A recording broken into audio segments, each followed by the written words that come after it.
नमस्कार सभी को। हम लोग सोशल फार्मेसी का सिलेबस कवर कर रहे थे पेपर के लिए, है ना। आपकी प्रिपरेशन को बूस्ट किया जा रहा था, हम लोग और श्योर हो रहे थे चीज़ों को लेके। तो फर्स्ट पार्ट हम लोगों ने देखा है और कुछ लोगों ने नहीं भी देखा है, तो उसको अपलोड किया गया है यूट्यूब पे, पीसी फार्मा चैनल पे, आप देख सकते हैं, है ना। जिसमें यहाँ तक न्यूट्रिशनल एंड हेल्थ, यहाँ तक चीज़ें कंफर्म कर दी गई है उसमें, है ना। तो आप वो देख सकते हैं यहाँ तक पूरी इस चैप्टर में। अब बस हमें देखना है इसमें चौथा चैप्टर जो कि बचा हुआ है, introduction to microbiology and microorganism, ये सब चीज़ें हैं, ठीक है। थोड़ी सी चीज़ें देख लेंगे फटाफट, और ये आपको 3 पेज का जो नोट्स में छोटा सा है, ठीक है ना, ये आप इसमें देख लेंगे इस वीडियो लेक्चर में। चलिए, इंट्रोडक्शन टू माइक्रोबायोलॉजी ये लिखा हुआ है, ठीक है। तो इसमें क्या चीज़ें हैं भाई, माइक्रोबायोलॉजी 2 शब्द से मिलकर बना है, यहीं पे समझ लेते हैं। माइक्रो मतलब सूक्ष्म और बायोलॉजी मतलब जीव से संबंधित। माइक्रो मतलब सूक्ष्म, बायो मतलब जीव, और लॉजी मतलब लोगस। लोगस मतलब स्टडी, ठीक है ना। तो सूक्ष्म जीव विज्ञान या सूक्ष्म जीव का अध्ययन करना माइक्रोबायोलॉजी कहलाता है। तो माइक्रोबायोलॉजी अगर पूछ दे तो डिफाइन आप कैसे करेंगे? Microbiology is the study of micro organism, ठीक है ना। या फिर those type, it is a branch of medical science या biology in which we study about the micro organism, its structure, physiology is known as microbiology. Okay, ये हो सकता है आपसे 3 नंबर में शॉर्ट क्वेश्चन पूछ दे माइक्रोबायोलॉजी का, ठीक है। अब आते हैं एपिडेमियोलॉजी। एपिडेमियोलॉजी का सीधा सीधा मीन होता है भाई, इप्पी जो वर्ड है, इप्पी का मीन होता है अप ऑन, और डेमियो का मतलब होता है पीपुल, और लॉजी मतलब होता है लोगस। तो इसमें अप ऑन पीपुल लोगस, लॉजी मतलब अध्ययन होता है, ठीक है। तो समझ लेते हैं थोड़ा सा।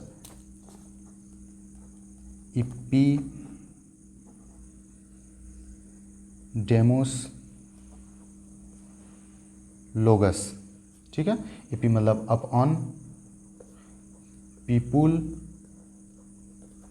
स्टडी, यानी कि इसमें हमें लोगों के ऊपर अध्ययन करना है, उसके ऊपर पढ़ना है, यानी लोगों मतलब ढेर सारे लोगों के ऊपर, ठीक है ना भाई। तो ये चीज़ होता है एपिडेमियोलॉजी। तो एपिडेमियोलॉजी को बोलेंगे, epidemiology is the branch of medical science in which we study about the study of lots of person, है ना। तो उसी को एपिडेमियोलॉजी बोल देते हैं, ठीक है। ये चीज़ें हैं, ओके। चलिए, अब एपिडेमियोलॉजी में पढ़ते क्या है इसमें, बीमारी, ये सब चीज़ें, कितने लोग बीमार हो रहे हैं, क्या चीज़ें दिक्कतें आ रही हैं, ऐसे चीज़ें, तो उसी को एपिडेमियोलॉजी में पूरा अध्ययन करते हैं हम लोग। Study in the epidemiology we study about the disease condition in society और a large population of number of individual, है ना। हाँ, उसके बाद इंट्रोडक्शन एपिडेमियोलॉजी वही है, आप डेफिनेशन लिख दीजिए। एप्लीकेशन यही है कि in large population we study about the diseases, ये सब चीज़ें हैं। लाइट चालू कर लेते हैं क्योंकि ये हम लोगों को दिखाई थोड़ा सा कम दे रहा है ना। हाँ, अब प्रॉपर ठीक है चीज़ें। चलिए, तो ये चीज़ें हैं, ठीक है, ओके। एपिडेमियोलॉजी में understanding the terms such as epidemic, pandemic, endemic, ये सब चीज़ें थोड़ी छोटे छोटे टर्म्स हैं। तो एपिडेमिक जब है, जब लार्ज पॉपुलेशन पे तेज़ी से, एपिडेमिक में, एपिडेमिक जब लार्ज पॉपुलेशन में तेज़ी से बीमारी फैलने लगे तो उसी को एपिडेमिक कहते हैं। एपिडेमिक इज़ अ स्टेट मतलब अवस्था, ठीक है ना। Epidemic is a state in the large population the disease are spreading very fastly, okay. और इसी में पेंडेमिक है, पेंडेमिक में भी क्या होता है, ये भी एक अवस्था है। इसमें होता क्या है, लार्ज पॉपुलेशन में तेज़ी से बीमारी फैलता तो है, लेकिन तेज़ी से लोग डेथ भी हो सकती है, डेथ रेट हाई हो जाता है पेंडेमिक में, और एपिडेमिक में तेज़ी से लोग बीमार पड़ते हैं, ठीक है, ओके, ठीक है। मोड ऑफ ट्रांसमिशन का क्या मतलब होता है भाई? मोड ऑफ ट्रांसमिशन इसका मतलब होता है कि कैसे चीज़ें फैलती हैं। Mode of transmission means how to spread the micro organism one person to another person और affect the healthy person and cause diseases. समझ रही बात है? यानी कि एक व्यक्ति से दूसरे व्यक्ति तक फैलना बीमारी का, जैसे कोरोना वगैरह फैलता था, ठीक है ना, उसी को मोड ऑफ ट्रांसमिशन। या फिर जनरली ऐसे किस हवाओं से उड़ते हुए माइक्रो ऑर्गेनिज्म आया, व्यक्ति पे शरीर पे रह गया या उसमें इंटर कर गया, तो उसी को हम मोड ऑफ ट्रांसमिशन बोलते हैं। कैसे कैसे आगे बढ़ा और कैसे पहुंच गया, ठीक है। आउटब्रेक, आउटब्रेक का मतलब होता है बहुत तेज़ी से डेथ रेट बढ़ जाना। Outbreak it's a state in which the epidemiology we study about the very increased rate of death, बढ़ा हुआ रेज हुआ डेथ रेट हम देखते हैं या पढ़ते हैं उसके बारे में, ठीक है ना। आउटब्रेक में क्वारंटाइन, क्वारंटाइन का सीधे सीधे मीन होता है, क्वारंटाइन जो आप कोरोना में देखे थे, तो क्वारंटाइन में जो अगर इन्फेक्टेड पर्सन के टच में आया है व्यक्ति, तो उसको क्वारंटाइन किया जाता है। तो क्वारंटाइन का मीन होता है, क्वारंटाइन इज अ स्टेट और procedure in which we quarantine the person which comes to contact infected person. जो व्यक्ति है, अगर ये ए वाला इन्फेक्टेड पर्सन है, जैसे कोरोना में आपने देखा है, सीधे सीधे एग्जांपल उसका समझते हैं, और बी व्यक्ति इसके कंटेक्ट में आया, तो यही तो होता था, आते थे जो लोग बाहर से कि ठीक है हो सकता है इनको हो कोरोना, 14 दिन इनको क्वारंटाइन रखिए भैया, तो वही क्वारंटाइन कहलाता है। क्वारंटाइन इज अ स्टेट और procedure in which a person who comes into contact to infectious person is quarantine in a specific time duration। एक उपयुक्त टाइम ड्यूरेशन के लिए उसे हम अलग रखते हैं, ठीक है भाई। ये चीज़ें हैं। दूसरा क्या है, उसी में दूसरा पॉइंट है आइसोलेशन, अलग कर देना। जो व्यक्ति इन्फेक्टेड है, अब देखो उसमें इन्फेक्टेड से जो मिल रहा था, ठीक है, उसको अलग करते थे क्वारंटाइन में। और आइसोलेशन में मतलब होता क्या है, जो इन्फेक्टेड व्यक्ति है उसी को अलग रख दो। तो आइसोलेशन इज अ स्टेट और procedure to separate the patient to society और अनइन्फेक्टेड पर्सन, ठीक है। इंक्यूबेशन क्या होता है, इंक्यूबेशन कितने दिन में वो बीमारी फैल रहा है, कोई भी बीमारी, तो जैसे मान लो कोई भी बीमारी है वो 5 दिन में कवर कर लेगा, मान लो हो जाएगा व्यक्ति को पूरी तरीके से, लक्षण आने लगेंगे, तो इंक्यूबेशन उसे कहा जाता है। Incubation is a time period, incubation period है, दोनों मिला के ही हैं। Incubation is a time period in which the micro organism shows it's symptom on the human body. Okay, incubation period कहलाएगा। पेन कॉपी से लिख लीजिएगा भाई लोग। और हाँ, एक बात आप लोगों को बोल दें कि जो भी लोग हमसे हमारे चैनल पे पीसी फार्मा पे एक बार भी विजिट किए हैं, तो ये आप निश्चिंत रहिए कि डी फार्मेसी सेकेंड ईयर का सिलेबस हम कवर करेंगे जल्द ही।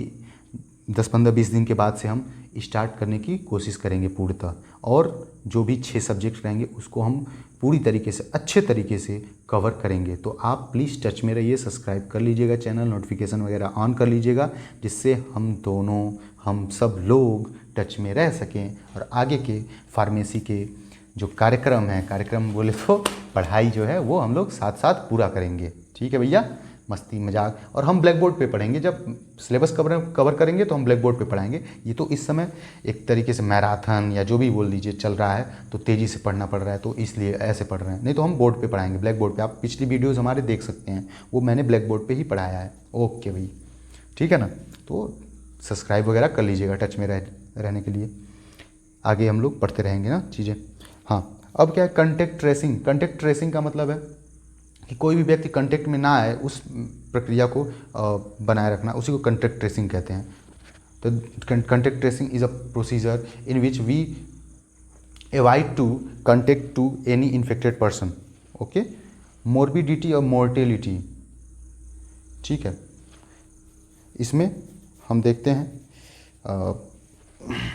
मोर्टेलिटी में, एक सेकेंड थोड़ी सी कन्फ्यूज़न है भाई लोग, देख लेते हैं, दीजिए।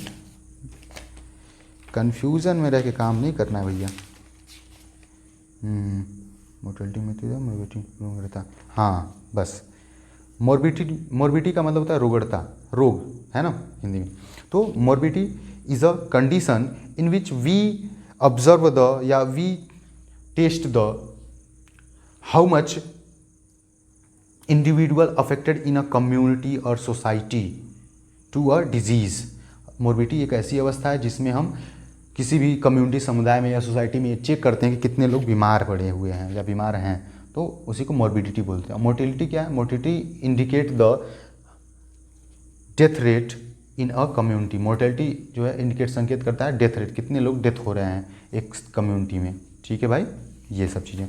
तो बस भैया बात खत्म। और आइए आप अपना नोट्स देख लीजिए जो हमने बोला अभी वीडियो लेक्चर स्टार्ट करते वक्त। तो आपका आज का जो सोशल फार्मेसी की तैयारी है मेरे तरफ से पूरी हो जाएगी। ओके भैया, तो ये देखिए आपको दिख रहा होगा नीचे आ रहे हैं जब रिस्पिरेटरी इन्फेक्शन, ओके, फिर दिख रहा है इंटेस्टाइनल इन्फेक्शन, फिर एर्थ्रोपोड ब्रोन इन्फेक्शन, फिर सरफेस इन्फेक्शन और एसटीडी और एचआईवी, ये सब चीज़ें हैं। तो इसमें बस वही मैंने बताया थोड़ा सा, क्योंकि आपके पेपर में पूछा भी था। ये देखिए फुल फॉर्म पूछ दिया था डायरेक्ट। तो हो सकता है आपकी बारी 60 नोट दे दे किसी एक पे, तो वैसे ही आप थोड़ा सा बस देख लीजिए, थोड़ा सा, ज़्यादा नहीं, 2 बार देख लेंगे आपको चीज़ें याद हो जाएंगी। और एक आध बार लिख डालिए फटाफट रफ पे, बस एक आध बार लिख डालिए, आप चीज़ें याद कर ले जाएंगे। देखिए रिस्पिरेटरी इन्फेक्शन अगर नोट पूछ दे तो सीधे सीधे लिखेंगे respiratory those type infection which mainly affect the respiratory system is known as respiratory infection. It include nose, trachea, lungs, alveoli etcetera. समझ आ गई बात आपको? जो भी ऐसा इन्फेक्शन है जो हमारे लंग्स वगैरह को इन्फेक्टेड करेगा, है ना, ऐसे होता है भैया, थोड़ा सा जनरली समझ लेंगे, आपने एचएपी में वैसे पढ़ाया था सब चीज़ें, है ना। ठीक है, जो लंग्स को और नाक वाले गुहा को, इन सब को इफेक्टेड करेगा उसी को रिस्पिरेटरी इन्फेक्शन बोल देते हैं, श्वसन तंत्र का इन्फेक्शन। ओके भाई, इसमें देखिए डिजीज़ कौन कौन सी आपके सिलेबस में पूछा है वही मैं बता दे रहा हूँ फटाफट। चिकन पॉक्स डिजीज़ है, होता किसकी वजह से? वेरिसेला जोस्टर वायरस की वजह से। भी मतलब वायरस, शॉर्ट फॉर्म में मैंने लिखा है, वेरिसोला जोस्टर की वजह से होता है। अगर कास्टिव एजेंट लिखे तो तुरंत लिख दीजिएगा। और सिम्टम क्या आ सकता है? इच्ची, ब्लिस्टर, रैसेस। चिकन पॉक्स में ऐसे रेड रेड चकत्ते पड़ जाते हैं, ऐसे खुजली होने लगता है, ये सब दिक्कतें होने लगती हैं भाई। ठीक है ना, तो ये चीज़ें। मिजल्स, खसरा जिसे बोलते हैं, इसका क्या है? कास्टिव एजेंट किसकी वजह से होता है? मोरविल वायरस, मोरविल वायरस की वजह से होता है। सिम्टम क्या क्या आएंगे इसमें? Cough, runny nose, fever, sore throat. ठीक है ना, ये थोड़ा थोड़ा मैंने लिख दिया सिम्टम। कफ हो सकता है, खांसी वगैरह, रनी नोज, नाक एकदम पानी की तरह बहने लगे, बुखार हो जाए, और हमारे गले जो है खट्टा जैसा अजीब सा होने लगे, खराश। ठीक है, उसके बाद है रूबेला, अगला डिजीज़ है रूबेला। इसका भैया नाम है रूबेला वायरस की वजह से होता है। देखो ये कितने अच्छी चीज़ें हैं ना, कि सेम उसी टाइप के नाम रख देना, ये सही रहता है, मतलब याद करने में आसानी रहती है एकदम, और आसानी से जान जाता है इंसान। रूबेला डिजीज़ रूबेला वायरस की वजह से होता है। इसमें दिक्कतें क्या क्या हो सकती हैं बॉडी में? हेडेक होगा, नाउजिया होगा, फीवर होगा, ये सब इत्यादि हो सकते हैं, और भी चीज़ें। मम्प्स, गलसुआ बोलते हैं, गाल वगैरह जब फूल जाता है बहुत ज़्यादा ऐसे, ठीक है ना, मम्प्स, तो ये किसकी वजह से होता है? मम्प्स वायरस की वजह से होता है, सेम नाम है एकदम। ठीक है, तो छोड़िएगा मत। सिम्टम क्या आएंगे? स्वेलिंग, माउथ साइट, जो भी जिस जगह पे इन्फेक्शन रहेगा वहाँ पे स्वेलिंग हो जाएगी, सूजन हो जाएगा। पेनफुल साइट, उस जगह पे दर्द होगा। सोर थ्रोट, खराश वगैरह, ये सब चीज़ें बनी रहेगी, है ना। उसके बाद है फीवर, हेडेक, ये सब चीज़ें होंगी। इन्फ्लुएंजा, ये भी उसी संबंधित है, हमारे रेस्पिरेटरी सिस्टम संबंधित। इसमें भी ये किससे होता है? इन्फ्लुएंजा वायरस से होता है। ठीक है भाई, इसमें देखिए रेस्पिरेटरी सिस्टम से ही संबंधित, वही सांस लेने में दिक्कत, दर्द, जाम हो जाना, खांसी आना, सर्दी होना, ये सब हो सकता है। ठीक है ना भाई, हाँ, सूजन वगैरह। ठीक है, इन्फ्लामेशन, ये सब चीज़ें आप लिख सकते हैं सिम्टम अगर लिखना रहे। इसी में ये छोटे छोटे टर्म्स हैं, फुल फॉर्म इसको देख लीजिए एक बार, हो सकता है पूछ दे। तो बहुत सिंपल सा है, SARS, severe acute respiratory syndrome. Severe मतलब बहुत, मतलब खतरनाक तरीके से, एकदम बहुत हार्ड तरीके से हो जाए बीमारी। एक्यूट, कम समय के लिए श्वसन तंत्र में जब दिक्कतें आए, ढेर सारे लक्षण आए। सिंड्रोम का मतलब होता है group of symptom, group of symptom, तो उसी को SARS बोलते हैं। MERS, middle east respiratory syndrome. ठीक है, H1N1 स्वाइन फ्लू को बोलते हैं। ठीक है, अगला है नाम डिप्थीरिया। इसके क्या है कास्टिव एजेंट भैया, किन के वजह से हो पा रहा है? अच्छा, ये बात जानते रहिए कि ये बैक्टीरिया वायरस ये हमारे शरीर में करने नहीं आते हैं बीमारी को, ये बस पैरासाइटिक की तरह, यानी कि जीने के लिए आते हैं, बट हमारे शरीर में ये अब हमारे सेल्स से पोषण लेते हैं तो हमारा सेल्स कहता है भैया हमारी चीज़ आप काहे ले रहे हैं, और तरह तरह की दिक्कतें पैदा करने लगता है, उनको मारने के लिए बुखार करेगा वगैरह वगैरह, और नहीं मरेंगे तो बाहर से हम दवाई लेके मारते हैं। समझ आ रही बात? तो ऐसे कुछ दिक्कतें हैं। डिप्थेरिया किसकी वजह से होता है? कोरिन बैक्टीरियम डिप्थेरी की वजह से। दिक्कतें क्या आ सकती हैं? Fever, chill, swallow, lymph nodes weakness. इसमें बुखार, ठंडी आने लगेगी, और लिम्फ नोड्स जो छोटे छोटे लिम्फेटिक सिस्टम के नोड्स होते हैं उसमें सूजन आ जाएगा और कमजोरी होगी। वूपिंग कफ, ये क्या है भैया? एक बीमारी ये भी है दिक्कत। तो इसमें ये किसकी वजह से होता है? ब्रोडेटेला पर्ट्यूसिस, बोर्डेटेला पर्ट्यूसिस की वजह से होता है। और हाँ, ये इसमें क्या लक्षण आएंगे? रनी नोज, कफ, स्नीजिंग, नेजल कंजेशन, ये सब चीज़ें। वूपिंग कफ, काली खांसी बोलते हैं इसे। उसके बाद मेनिंजियोकोकल मेनिंजाइटिस, मेनिंगोकोकल मेनिंजाइटिस, ये किसकी वजह से होता है? नाइसेरिया मेनिंजाइटिडिस की वजह से होता है। इसमें क्या दिक्कतें आती हैं? जो मेनिंजिस लेयर होता है ब्रेन में, हमारे ब्रेन के ऊपर कवरिंग पार्ट, उसी को सूजन हो जाता है उसमें, तो उसमें बुखार आएगा, दर्द होगा और गर्दनें जकड़ जाएंगी, ये सब दिक्कतें होंगी, है ना। ट्यूबरकुलोसिस, माइकोबैक्टीरियम ट्यूबरकुलाई, टीबी में क्या होता है? खांसी आएगा, बहुत लंबे समय तक खून आ सकता है हमारे खांसते वक्त स्पुटम में, बलगम में, और भूख कम हो जाती है, वेट लॉस होने लगता है, बुखार होगा, ये सब। इबोला एक बीमारी है जो किसकी वजह से होता है? इबोला वायरस की वजह से होता है। देखो ये भी माइकोबैक्टीरियम ट्यूबरकुलोसिस था, सेम नाम है कहीं ना कहीं। इबोला वायरस इबोला से होता है, इबोला बीमारी इबोला वायरस से होता है। तो इसमें क्या होता है? बुखार होता है, सर दर्द होता है और ठंडी लगेगी, इंटरनल ब्लीडिंग हमारे पेट ओट में, चाहे चेस्ट वाले एरिया में, पेट में नहीं, चेस्ट वाले एरिया में, हम रेस्पिरेटरी सिस्टम की बात कर रहे हैं ना भैया, सॉरी। तो चेस्ट वाले एरिया में हमारे लंग्स में ब्लीडिंग हो सकती है, यानी कि डैमेजिंग हो सकती है, अंदर खून बहने लगेगा तो दिक्कत होगी, है ना। लाइफ थ्रेटनिंग, ये जान भी ले सकता है इबोला जो बीमारी है, इससे जान जा सकती है। और दूसरी चीज़ आती है इंटेस्टाइनल इन्फेक्शन, इसके बारे में थोड़ी सी बात कर लेंगे, देख लीजिए। बहुत आसान सा है, आप एकदम प्रॉपर जो सुन रहे हैं वैसे लिखते जाइए फटाफट, है ना। ये चीज़ें हैं। इसमें क्या है? डिजीज़ में, इंटेस्टाइनल इन्फेक्शन में पोलियोमेलाइटिस है, जो किसकी वजह से होता है? पोलियो वायरस की वजह से होता है। सिम्टम क्या क्या आते हैं? पैरालिसिस है, फैटिग्यू, पैरालिसिस मतलब वही लकवा मार जाना, काम नहीं करेगा शरीर। फैटिग्यू मतलब मूर्छित हो जाना, हेडेक, सर दर्द, weight loss, pain in body, nausea, slow growth etcetera. Viral hepatitis जो लीवर में सूजन हो जाता है, तो वो किसकी वजह से होता है? Hepatitis A virus, hepatitis B virus, hepatitis C virus. देखिए 3 तरीके के, हेपेटाइटिस ए वायरस और हेपेटाइटिस बी वायरस, बी से वायरस है, हेपेटाइटिस सी वायरस, ठीक है। इसमें लक्षण क्या आते हैं हेपेटाइटिस वाले में? Poor appetite, nausea, vomiting, fever, pain in upper part of abdomen, jaundice etcetera. भूख कम हो जाएगा, उल्टी आएगी, बुखार होगा, अपर पार्ट पेट के ऊपर वाले हिस्से में, क्योंकि लीवर यहीं पे होता है ऊपर लंग्स के नीचे वाले पोर्शन में, तो वहीं पे दर्द होगा तेज़ी से, और पीलिया भी हो सकता है। कॉलेरा क्या है? कॉलेरा किसकी वजह से होता है? विब्रियो कोलेराई की वजह से होता है, सेम नाम है, विब्रियो कोलेराई, बैक्टीरिया की वजह से। इसमें क्या होता है? डायरिया होगा, डिहाइड्रेशन होगा, वोमिटिंग होगा, लेग क्रैम्प होगा, शॉक होगा, ये सब दिक्कतें हो सकती हैं। टाइफाइड, आप ये तो नॉर्मल सी बात है, सबने सुना होगा। टाइफाइड किसकी वजह से होता है? साल्मोनेला टाइफी की वजह से। इसमें क्या दिक्कतें आती हैं? सिम्टम फीवर होगा, बॉडी पेन होगा, लैक ऑफ एपिटाइट होगा, upset stomach, weight loss etcetera, ठीक है। अगला क्या है? एमेबियासिस, अमीबा, एंटअमीबा। तो एंटअमीबा हिस्टोलेटिका की वजह से ये होता है, अमीबा, जो पेट में दर्द होता बहुत तेज़ी से, हम पानी उनी अगर दूषित पीते हैं, ये सब दिक्कतें होती हैं, तो एंटअमीबा हिस्टोलेटिका हमारे पेट में चली जाती है और उसकी वजह से हमें दर्द होने लगता है, वहाँ पे सेल वगैरह डैमेज होने लगते हैं।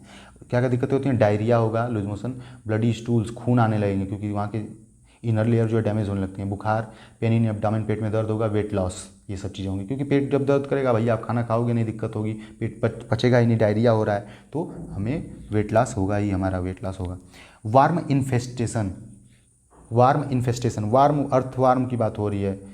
एस्कैरिस लुम्बिरकॉइड्स, जो केचुआ आपने सुना होगा ना, केचुआ हो गया, पेट में केचुआ हो गया, कीड़ी हो गया, ये बोलते हैं ना ऐसे, तो उसी को वार्म इन्फेस्टेशन बोलते हैं। तो worm infestation is a disease in which small या tiny ascaris are present in our abdominal cavity, हमारे पेट वाले कैविटी में, पोर्शन में, पेट उट में, आंत उत में जो है टीनी छोटे छोटे स्कैरिस यानी कि केचुए, वार्म भी बोल सकते हैं आप, प्रेजेंट हो जाते हैं। वो कौन से कास्टिव एजेंट होते हैं वार्म इन्फेस्टेशन के? एस्कैरिस लुम्बिरिकॉइड्स।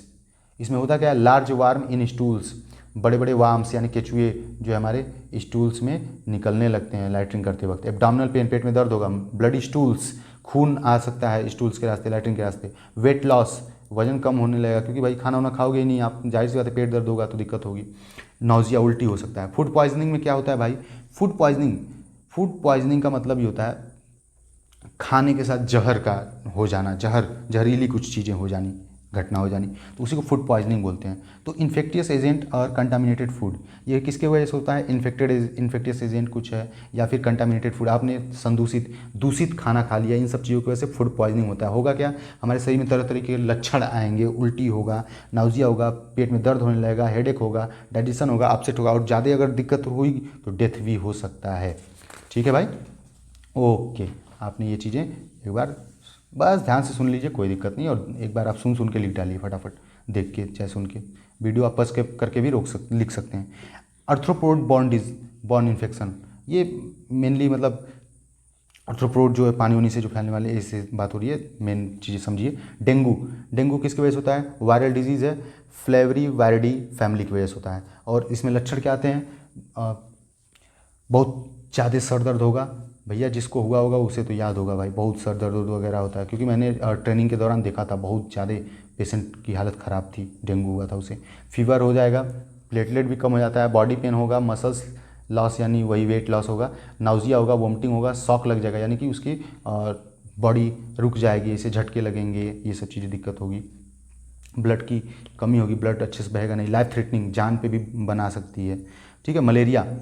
मलेरिया में क्या होता है, प्लाज्मोडियम पैरासाइट की वजह से होता है, बाई मस्कीटो बाइट, मस्कीटो ही काटता है, और डेंगू में भी मस्कीटो ही काटता है, मच्छर ही काटता है। मलेरिया में क्या होते हैं, ठंडी लगता है, पसीने आते हैं, सर दर्द होगा बहुत तेज़ी से, एब्डोमिनल पेन, पेट में दर्द होगा, मेंटल कन्फ्यूजन, हमें मतलब दिक्कत होगा सोचने वोचने में, ये सब चीज़ें, और वेट लॉस, वजन घटेगा। फैलेरिया होता है ना, फैलेरियासिस, ठीक है। इसमें किसकी वजह से होता है, पैरासाइट वुचेरिया बोनक्रोफ्टी, वुचेरिया या वुचेरेरिया है ना, बोनक्रोफ्टी उस, ठीक है। तो सिम्टम क्या होंगे भैया इसमें, फैलेरिया में आप तो जानते ही हैं, फैलेरिया मतलब पैर और एकदम सूज गया, कोई भी चीज़ मतलब आर्गन का सूज गया, उसमें कुछ लक्षण आएंगे तब हम मानेंगे कि ये फैलेरिया हुआ है, टेस्ट वगैरह होगा। तो फीवर आएगा, लिम्ब स्वेलिंग यानी उंगली ये सब जो पोर्सन है एकदम सूज जाएगा, पानी भर जाएगा। जेनिटल स्वेलिंग, जननांग सूजने लगेंगे। एलिफेंटियासिस, सॉरी भाई, जल्दी में ना गड़बड़ा जाता है। एलिफेंटियासिस, एलिफेंट की तरह पैर हो जाएगा, हाथ हो जाएगा। ब्रेस्ट, महिलाओं में जो स्तन है उसका साइज बढ़ जाएगा। स्क्रोटम, पुरुषों में जो वृषण कोष पाया जाता है जिसमें स्पर्म बनता है, उसमें बहुत सूजन आ जाएगा, बहुत बड़े बड़े हो जाएंगे भैया, ये दिक्कत है फैलेरियासिस का।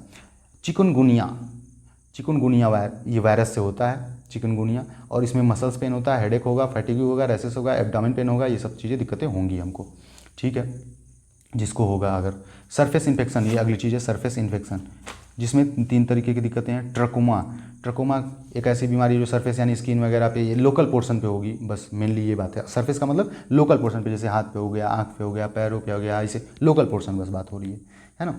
तो ये किसकी वजह से होता है, क्लेमीडिया ट्रैकोमैटिस बैक्टीरिया की वजह से होता है। क्लेमीडिया ट्रैकोमैटिस बैक्टीरिया, क्या क्या दिक्कतें होंगी, इचिंग होगा, खुजली होगा, इरिटेशन होगा, है ना, इरिटेशन ऑफ आई, आँखों में, आईलिड एंड आई डिस्चार्ज, पलक से और आँखों में से ढेर सारे कचड़े निकलेंगे, जैसे वाइटिस ये सब होता है ना, आँखों में से कीचड़ निकलना। आई रेडनेस, आँख लाल हो जाएगा एकदम। ब्लर विजन, हमें धुंधला दिखने लगेगा। आई पेन, आँखों में दर्द होगा, ठीक है भाई, ये होता है ट्रकोमा में, क्लेमीडिया ट्रैकोमैटिस बैक्टीरिया की वजह से होता है। टिटनस आपने सुना होगा, टिटनस की सुई लगवा लो, चोट लगा, कटा, टिटनस की सुई लगवा लो। क्यों, क्योंकि मिट्टी में टिटैनी के जो सेल्स या फिर उसके इन्फेक्टियस पार्ट रहते हैं जो इन्फेक्शन काज करते हैं, ठीक है ना। तो वो क्या नाम होता है, क्लोस्ट्रीडियम, आप शॉर्ट फॉर्म में भी लिख सकते हैं, tetanus is caused by टिटैनी bacteria, ठीक है ना।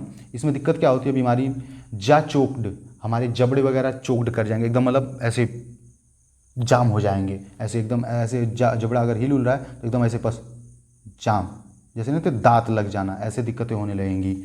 सीवियर और क्रैम्पिंग बॉडी पेन, बहुत तेज़ी से शरीर में ऐंठन के साथ दर्द होगा, लाइफ थ्रेटनिंग, जान पे भी बना सकती है। इसलिए भैया चोट वोट लगे तो टिटनेस लगवाना जरूरी रहता है। और 3 महीने तक लगभग एक बार लगा ले, 3 महीने तक नहीं लगवाया जाता, लेकिन अगर हाँ ज़्यादा चोट वोट लगता है तो लगवाते हैं तुरंत। लेप्रोसी कोढ़ जिसे बोलते हैं, तो ये माइकोबैक्टीरियम लेप्री की वजह से होता है। बैक्टीरियल डिजीज है लेप्री, माइकोबैक्टीरियम लेप्री की वजह से होता है। ठीक है भाई। उसके बाद इसमें क्या क्या दिक्कतें आती हैं? रेड स्किन पैचेस बन जाएंगे, रेड। ठीक है। उसके बाद लॉस ऑफ सेंसेशन ऐसे जैसे छुएंगे तो कुछ होगा ही नहीं, महसूस ही नहीं होगा, क्योंकि नर्व सेल वगैरह डेथ कर जाती हैं। वीकनेस एक्सेट्रा, ये सब चीज़ें दिक्कतें होती हैं। ठीक है। अब लास्ट बचा STD, sexual transmitted disease. Sexually मतलब कंटेक्ट में आने पे, मेल फीमेल ऐसे कंटेक्ट में आने पे एक व्यक्ति को है तो दूसरे को भी हो जाएगा भैया, जाहिर सी बात है, क्योंकि फ्लूइड वगैरह ये सब चीज़ें ट्रांसफ़र होती हैं जब कंटेक्ट में आने में, तो दिक्कत होती है इस। ठीक है ना। ओके। तो इसको कौन कौन बीमारी है इसमें? गोनरिया, सिफिलिस, 2 नाम हमने लिखा है। तो गोनरिया जो है किसकी वजह से होता है? नाइसेरिया गोनरी की वजह से। और सिफिलिस जो है ट्रेपेनोमा पैलिडम के वजह से होता है। ट्रेपेनोमा पैलिडम की वजह से होता है। लक्षण क्या क्या आएंगे? जननांगों में दर्द होगा, जलन होगा पेशाब करते वक्त, सेक्सुअल इंटरकोर्स करते वक्त दर्द होगा, ठीक है ना, सेक्स वगैरह करते वक्त, और पस आने लगेगा, मवाद बनने लगेगा, खुजली होगा, और दाने बन जाएंगे, पैचेज, रेड रेसनेस हो जाएगा। ये सब चीज़ें सिम्टम आएंगे उसमें। हाँ, अब वहीं पे लास्ट में पूछा था HIV और एड्स। तो HIV का फुल फॉर्म है ह्यूमन इम्यूनो डिफिशियंसी वायरस, और एड्स का फुल फॉर्म है एक्वायर्ड इम्यूनो डिफिशियंसी सिंड्रोम। ठीक है। ढेर सारे लक्षण आने लगेंगे बीमारी में। ओके। अब भाई लास्ट में देखिए एक चीज़ें हैं, ऑनगोइंग नेशनल हेल्थ प्रोग्राम, मतलब इस समय जो इंडिया में जो प्रोग्राम्स चल रहे हैं उसके बारे में थोड़ी सी बात कर लेनी है, तो बस हम वही कह रहे हैं। हाँ, देख लीजिए 7-8 नाम मैंने लिखा है, बस जान लीजिए। जैसे एक प्रोग्राम चला है national anti malarial program, NAMP, short form आप देख लीजिए, दिख रहा है आपको, है ना। दूसरा है revised national tuberculosis control program, सरकारी हॉस्पिटलों में चलता है, ये सब दवाई मिलती है ना, ट्यूबरक्लोसिस के लिए। National AIDS control program, AIDS ना हो इसलिए राष्ट्रीय स्तर पे लोगों को जागरूक किया जाता है, दवाइयाँ बांटी जाती हैं, और कंट्रासेप्टिव वगैरह, कंडोम वगैरह भी प्रोटेक्शन के लिए, ताकि लोग सहवास करते वक्त सेफ्टी का ध्यान रखें भैया, ज़रूरी है भाई, बहुत ज़रूरी है चीज़ों का। ठीक है। Okay. Child survival and safe motherhood program, child survival, बच्चे पैदा हो तो वो जीवित रहें, और सेफ मदरहुड प्रोग्राम, जो जच्चा बच्चा बोलते हैं ना, जच्चा बच्चा सेफ है, तो उसके लिए प्रोग्राम जो चलाई जाती है, उनको प्रोत्साहन राशि दी जाएगी, उनको न्यूट्रिशन दिया जाएगा, हॉस्पिटलों में खाना पीना थोड़ा सा 2-4 दिन जब तक एडमिट रहेंगे ऐसा दिया जाता है। बहुत से हॉस्पिटलों में नहीं करवा पाते हैं, सब सरकारी की ही बात हो रही है, और बहुत से सरकारी हॉस्पिटलों में देते हैं, तो बीच बिचौले वाले भी कुछ होते हैं भाई, समझ ही रहे हो आप बातें, खा पी जाते हैं। ठीक है। 5वां है expanded program on immunization, EPI, short form देख लीजिएगा थोड़ा सा एक बार, है ना। जो EPI इम्यूनाइजेशन चल रहा है उसको एक्सपेंड करना और बड़े स्तर पर करना। यूनिवर्सल इम्यूनाइजेशन प्रोग्राम, सार्वभौमिक, यानी कि पूरे एकदम यूनिवर्स में जो इम्यूनाइजेशन का प्रोग्राम को बढ़ावा देना, कि हाँ भैया सबकी इम्यूनिटी मजबूत हो, सब लोग हेल्दी रहें। 7वां है, ये 8वां है, 7वां नेशनल पॉपुलेशन पॉलिसी, जो जनसंख्या उसके लिए पॉलिसी बनाना, उसके लिए नियम वगैरह बनाना, है ना, बीमा करना, ये सब चीज़ें। नेशनल कैंसर कंट्रोल प्रोग्राम, ठीक है, NCCP, नेशनल कैंसर वगैरह से बचाया जा सके, लोगों को क्या खाना है क्या नहीं खाना चाहिए, किन चीज़ों से दूरी बना कर रखनी चाहिए, इस सब बारे में बताना, तो ये चीज़ें हैं। और वैसे ही डायबिटीज़ का भी होता है, नेशनल डायबिटीज़ कंट्रोल प्रोग्राम, है ना, ऐसे ऐसे चीज़ें हैं। ओके भैया, तो ये सब चीज़ें आपने ये नोट्स देख लिया, मेरे द्वारा जो छोटा सा नोट्स अभी जस्ट मैंने तैयार किया उस वीडियो लेक्चर के बाद, तो देखा आपने, और ये चीज़ें थी आपने अभी तक हमने पढ़ा। तो ठीक है भाई, आप एकदम तोड़ के फोड़ के सब करके आइएगा पेपर में। मैंने बहुत कोशिश किया आपको बूस्ट करने का, आपके प्रिपरेशन को और बेटर करने का। ओके भाई। हाँ, लास्ट में ये फार्माको इकोनॉमिक, ये भी वर्ड समझ लीजिए। फार्माको मतलब होता है ड्रग, फार्माकोन ड्रग, है ना, और इकोनॉमिक का मतलब होता है, आपने सुना होगा, इकोनॉमिकली ये वीक हैं। इकोनॉमिकल मतलब पैसे की बात हो रही है, तो ऐसी दवाइयाँ जो इकोनॉमिकल रहें, सस्ती रहें, उसी को फार्माको इकोनॉमिक बोलते हैं। Pharmaco economic is a branch of medical science in which we study about the drug cost, ठीक है ना, ड्रग कास्ट के बारे में हम पढ़ते हैं ये सब चीज़ें, ये सब, ठीक है भाई। तो ज़रूरी भी है भाई कास्ट मेंटेन करना, नहीं तो बहुत दिक्कत हो जाएगी, बहुत लोग तो ऐसे मर जाएंगे। ओके, हेल्थ रेट बहुत डाउन हो जाएगा। तो हेल्थ रेट डाउन होगा तो पूरे देश की भैया कहीं ना कहीं चीज़ें दिक्कत होने लगेंगी, क्योंकि जो देश में रहने वाले लोग हैं वही उस चीज़ों के लिए जिम्मेदार होते हैं, वहाँ के डेवलपमेंट वगैरह।